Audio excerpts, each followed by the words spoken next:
rasa khawatir. Tak dongakne tenan. Tak syukur-syukur tawasula ning Mbah Zubaidi Abdul Ghafur. Ya, tawasula ning kuwi bar salat. Mbah Hibat Fatihah ping 7. Wis sugih awakmu engko. Baca Al-Fatihah ada contoh. Ini kan banyak orang setiap hari dari majelis ila hadratin Nabi Al-Fatihah. Dari mana dalilnya? Imam Salafi, ingat, Imam Salafi. Dia nulis kitab Ar-Ruh, ada satu bab bahwa mayat orang meninggal mati dapat manfaat dari amal orang hidup. Dan dalilnya di situ ada 29 yang disebut dan dia bilang masih banyak lagi. Jadi kalau kirim Fatihah, kirim tasbih, nyampe, pasti nyampe. Tapi Fatihah itu sendiri menjadi sebab dikabul doa. Makanya biasanya ulama kita itu sambil berdoa dibarengi dengan Fatihah. Kenapa enggak Al-Baqarah? Kenapa enggak Ali Imran? Kenapa enggak An-Nisa? Kenapa enggak Al-Maidah? Kok Al-Fatihah? Bukan ini main-main, cuma naudzubillah ada sebagian orang tidak tahu lesannya, lesan jahul, lesan tidak mengerti, meremehkan. Ini setiap doa langsung Fatihah. Kenapa tidak Al-Baqarah? Ngejek lagi bahasanya, astagfirullah. Ini tidak ada sandarannya. Al-Fatihah ada, biar dikabul doa kita. Al-Fatihah. Perhatikan, yang Nabi mau kepada umatnya apa? Ittiba, mengikuti beliau. Bukan mengirimkan Al-Fatihah.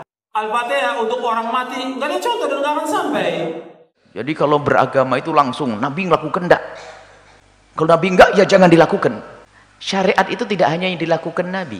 Agama tidak hanya yang dilakukan Nabi. Yang dilakukan Nabi ia dicontoh.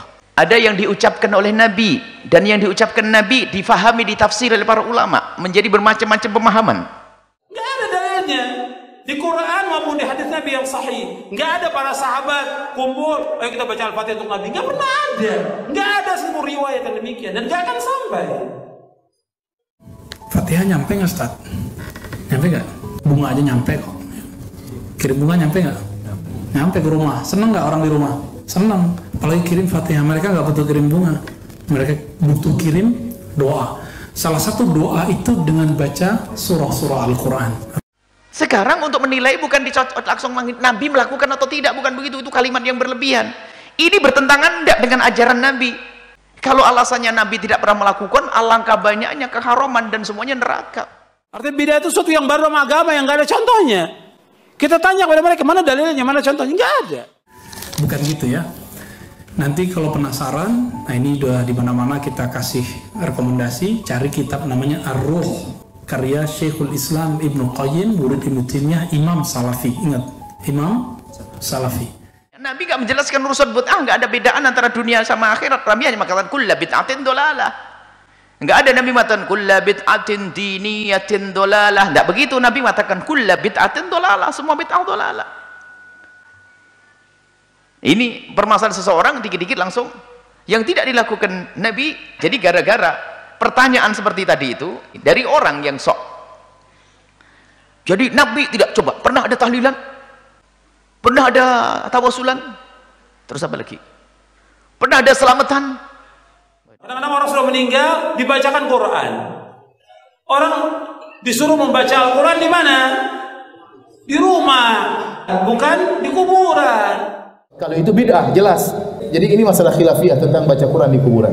Itu salah. Seperti dia baca Quran di kuburan wali, dia merasa lebih afdal. Kalau itu bid'ah, jelas.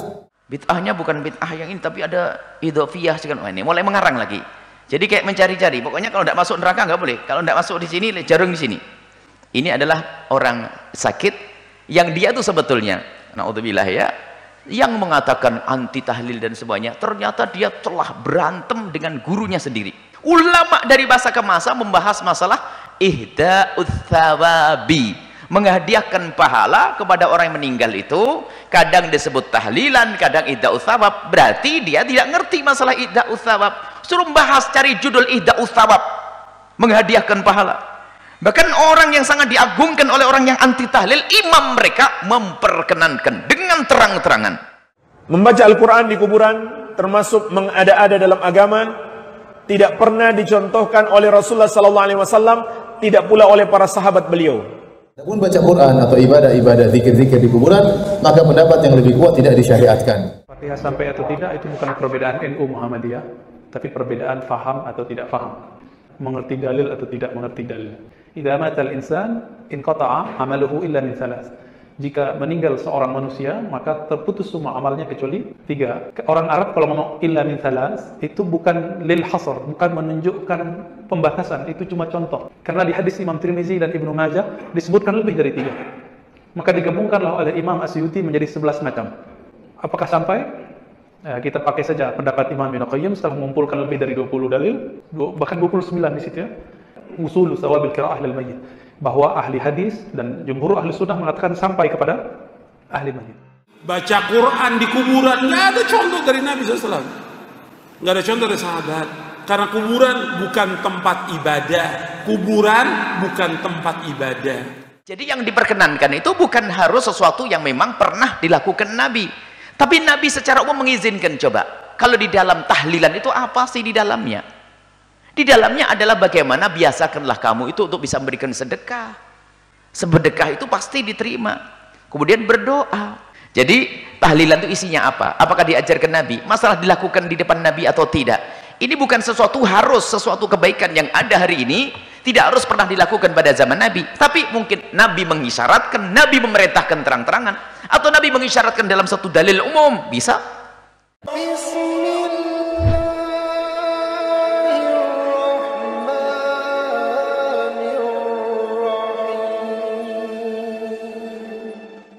Jadi Imam Ibnu Qayyim itu punya kitab namanya Ar-Ruh.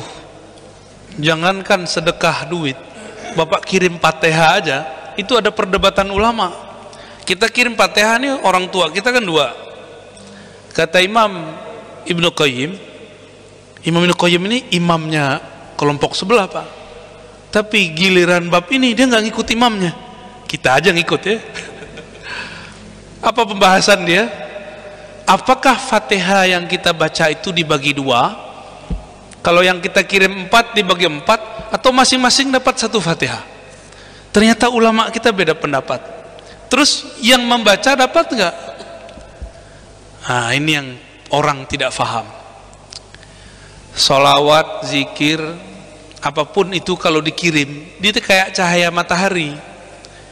Coba cahaya matahari itu 1, tapi yang kena banyak nggak? Jadi kalau kita kirim Fatihah itu kirim nur. Mau orangnya di dalam 1000 kena semua. Maka kalau versi saya itu enggak setengah, 2,5, enggak. Selama mereka disebut namanya, dia dapat keberkahan Fatihah full. Bedanya Fatihahnya berapa kali, itulah wattnya berapa kali Pak, berapa besar gitu aja. Kalau Fatihahnya 7 berarti wattnya tegangan tinggi, cahayanya tambah terang gitu ya. Apalagi Bapak ini sedekah untuk orang tua, sumbernya dari Bapak itu. Jadi dilihat-lihat sama orang tua, siapa sumber cahaya ini? Ternyata anaknya sendiri. Gak usah jauh-jauh Pak, kita ngelihat anak kita baca ayat di depan orang, tampil baca ayat, terharu nggak kita?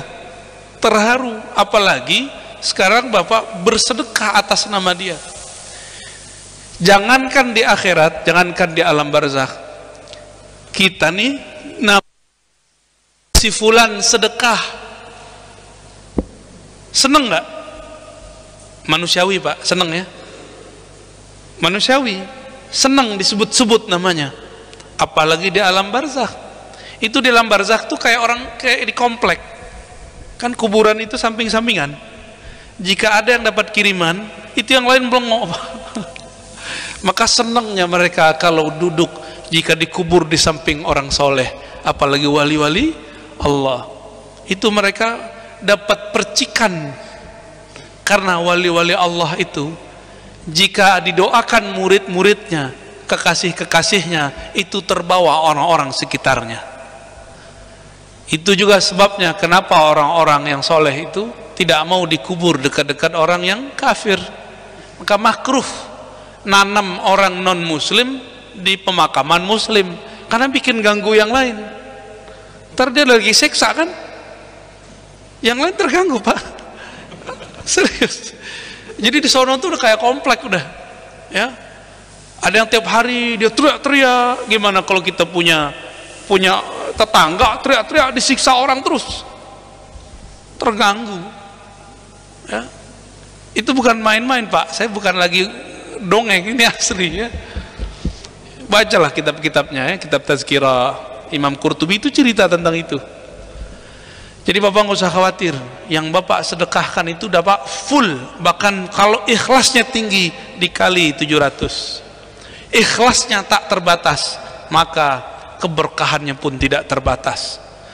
Kalau Bapak masih ngitung-ngitung pahala, Allah hitung juga ya, paling tinggi 10 kali lipat. Ini rahasia, orang yang dapat 10 kali lipat itu orang tidak ikhlas. 10 kali lipat itu di dunia. Al-hasanah, satu kebaikan, 10 kali lipat, bi asyri amsalihha ya. Itu ada hadisnya, ada juga ayat yang menyebutkan makna itu. Itu buat orang yang kurang percaya. Kalau orang percaya minimal dia dapat 700. Jika dia lebih dari percaya, dia tulus itu tiada batas, maka Allah pun membalasnya tanpa batas. Jadi jangan lagi sedekah supaya rezeki lancar, itu berarti matre ya, memberi karena sesuatu. Jadi kalau nggak lancar-lancar dia nggak beri. Ziarah supaya kerjaannya, proyeknya tembus, dia cobalah ziarah, nggak tembus-tembus, nggak mau saya ziarah lagi ya. Berarti ini orang beramal modus, sama kayak orang muji-muji kita karena pengen ditraktir ya.